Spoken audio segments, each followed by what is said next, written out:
Optimus and friends are back, once again fighting off those pesky Decepticons for the 800th time in theaters. How does this one stack up though? Transformers, Rise of the Beasts, to the old school Michael Bay films. Is it great? Is it okay? Where are we at with things? I'm here to break it down in spoiler-free fashion. So let's make like a Transformer and roll out to the review.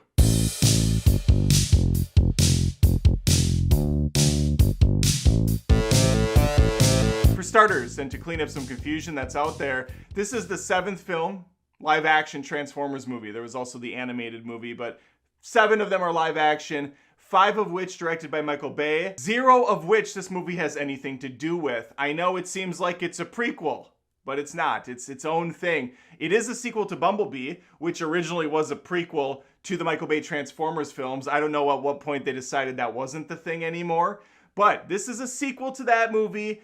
It really doesn't need to be, though. Nothing about Bumblebee is carried over into this film outside of that titular character. There's no other things that I noticed from the film, so you really can go into this fresh. In a sense, that might be the least confusing thing you could do, because it's really hard to separate these from the Bayformers, since the character models, the sound effects, just the overall presentation does feel like a Michael Bay movie. Now, this is a lot more grounded than that, and I don't mean grounded as in plausible or realistic. No, this thing's completely insane. I mean grounded as in the camera's not flying all over the place, stuff isn't blowing up every 4 seconds, but it's still very loony and over the top, which is fine. It's a Hasbro toy line film, so yeah. It's also a lot shorter than those Bayformers movies. This one clocks in at just over 2 hours, 2 hours and 7 minutes. I believe the shortest Michael Bay movie is 2 hours and 24. He makes a full meal out of these things. So what can you expect from the movie? Well, you can expect an incredibly dumb, paper-thin plot about the Autobots hiding out on Earth again. The Maximals have been there too. There's a staff that they're trying to find. There's also the big bad threat, which is Unicron. He's mentioned right away. This isn't like a reveal. Unicron is the big villain, and then he has this henchman, the Scourge. They're on the Helen hunt for this key that can bring Unicron into different galaxies so he can gobble up planets, because that's what he does. He's like, I'm hungry. Where's the nearest planet? I gotta eat something. Okay, next one, and then there's nothing, and he's stuck, and he's like, Scourge, Booby, I need you to find me some planets to eat, dude. Gotta feed the temple. We have no Shia in this, no Megan Fox, no Haley Steinfeld. We have a new cast of humans because we still are doing the human thing. Although I will say, they feel incredibly forced and tacked into this. And yes, Anthony Ramos is perfectly pleasant, perfectly serviceable, a nice little new hero character who sounds an awful lot like John Leguizamo at times. It's kind of frightening. He and Elena will get entangled into the Transformers affairs, and the way they're utilized is laughably stupid. It's basically nothing more than these fetch quest video game sequences where Optimus is like, we can't get into this room because the hallway's too small. Humans, we trust you to do this. Go forth and don't fuck this up for us. Optimus, by the way, is such a douchebag in this movie. He's constantly like angry and yelling at people. Noah's working his butt off. He just met this dude. It's not like he really signed up for this. And Optimus is like, you screwed us, dude. You really screwed the pooch on this, Noah. I swear. God, I'm seconds away from ending you. The highlight on the Autobots side of things is Pete Davidson as Mirage. I kind of shuddered just saying that out loud because I'm not like a huge Pete Davidson fan, but he does a good job voice acting in this movie. Also, why does Optimus constantly have a death wish? Every single movie, Michael Bay or not, he's constantly trying to kill himself. He's like, I should have been the one that died there, and that time. Put the cube in my chest.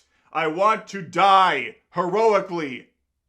I don't even care if we get out of this situation. I just want it over with. I've been voicing this damn character since I was born. Peter Cullen's just breaking character now as the voice. You know, I misspoke at the beginning of this video. There's not actually any Decepticons in this. They're called Terrorcons. I can guarantee there's someone that's putting a comment down right when this video starts, ready to unload on me about this. There are no Decepticons in this movie. It's Terrorcons, you freaking idiot. Everything you say going forward is discredited because of that.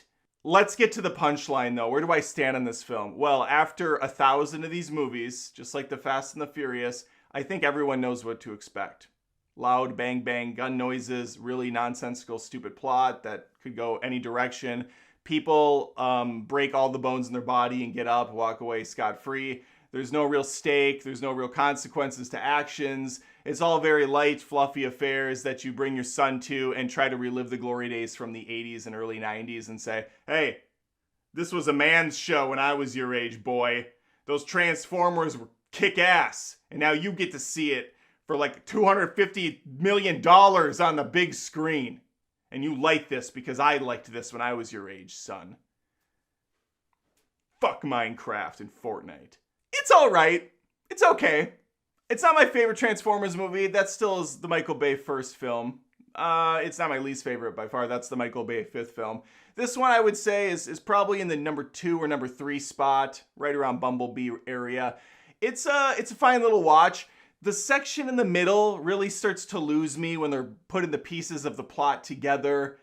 It's pretty bad for a while, but the last half hour or so is just complete shenanigans. Just all-out Transformer warfare, tons of tips of the hat to the camera, winks to the audience, fan-favorite scenes going on, some great hip-hop music throughout. I believe the movie takes place in 1994, although I'm pretty sure some of these songs came out after 1994, but we're in a Transformers movie, so it doesn't matter at all. The Autobots hate police officers. I noticed that. That was a big takeaway. At least 2 police fatalities pretty early on in the picture when Mirage is trying to get away from a scene of a crime and cops are chasing him. He almost goes out of his way to kill a couple of them. There's just no question they're dead. At one point, he is barreling through traffic and then kind of slows down just enough for that cop to get T-boned. Completely wrecked.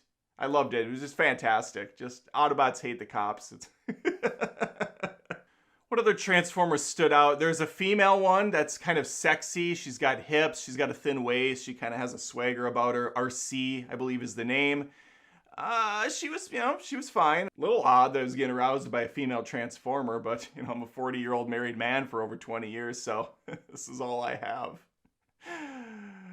This is all I have.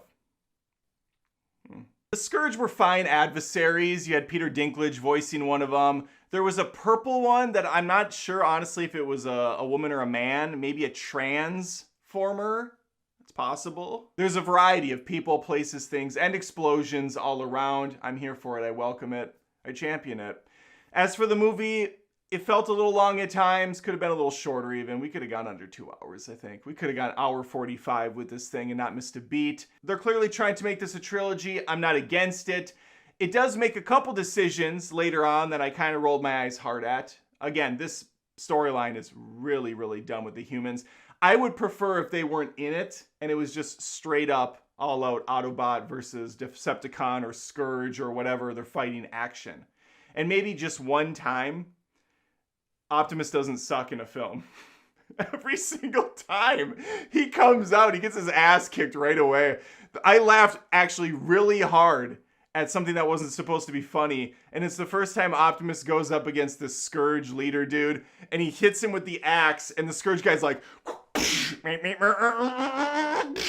and he hits Optimus back, and Prime's like, impossible. And I sit there thinking, what? What do you mean impossible? You get your butt kicked by everyone. It would be impossible if you won the fight right away. That would be when I would sit up and be like, whoa, what happened? This is impossible. A win? A W? Where's the guy that's always wanted to kill himself? That's the Optimus I know. That's the Optimus I love. Noticeably missing Linkin Park.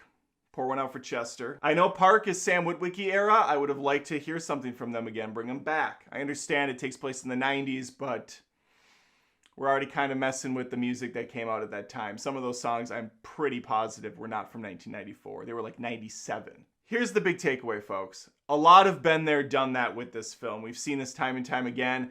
It's easier to follow the action. Still get confused on the robots from time to time, but for the most part, it's framed up nice. A lot of green screen and just full-blown CG work going on. Sometimes felt like an Avengers film with the longer takes on the camera, going to the different characters as they pose for you and go down into those hero drops every 5 or 10 seconds. It's a bit old hat for me personally. However, it does have enough winks and nods and little smiles on its face and fun, over-the-top, extravagant moments to keep you watching and saying, yeah, I'm dead inside, but at least I'm watching something fun while I'm dying. If you're thinking about bringing the fam, the little ones with, this one's okay as long as they've seen excessive violence and Autobots getting ripped to pieces and Decepticons and Scourge and all that crap. They're not gonna have a problem here. There's nothing sexually charged at all in this film. No Megan Fox popping that box on top of a nice car. She's MIA. There's no hot woman in this film. Just a bunch of, decent people trying to make it through the day. I take that back. We do have Arcee, and she's very much a strong female lead. And honestly, it's about time. Part of me would love if they went R with one of these, just because I think Peter Cullen really wants to swear a bunch and say inappropriate things with Optimus. There are so many moments in all of these films where they give him dialogue that's so head-scratchingly inappropriate, such as, Autobots, first we go after the Decepticons, and then we feast on their bones. He'll say something just ridiculous. I'm gonna put you down and rip your goddamn head off. That's what I want. I want him to just go all in. But for now, we have this, and you have this review of Transformers Rise of the Beast. Let me know if you saw it or if you're excited to see it. Your thoughts on the franchise as a whole, where you think it's going to go going forward, put it in the comments. Please give the video a like if you had a good time. And I would love to have you subscribe to the channel as I post tons of movie content each week. Like to keep it fun, keep it loose. Would love to have more eyes on the channel. And hopefully, I'll see you next time. Goodbye!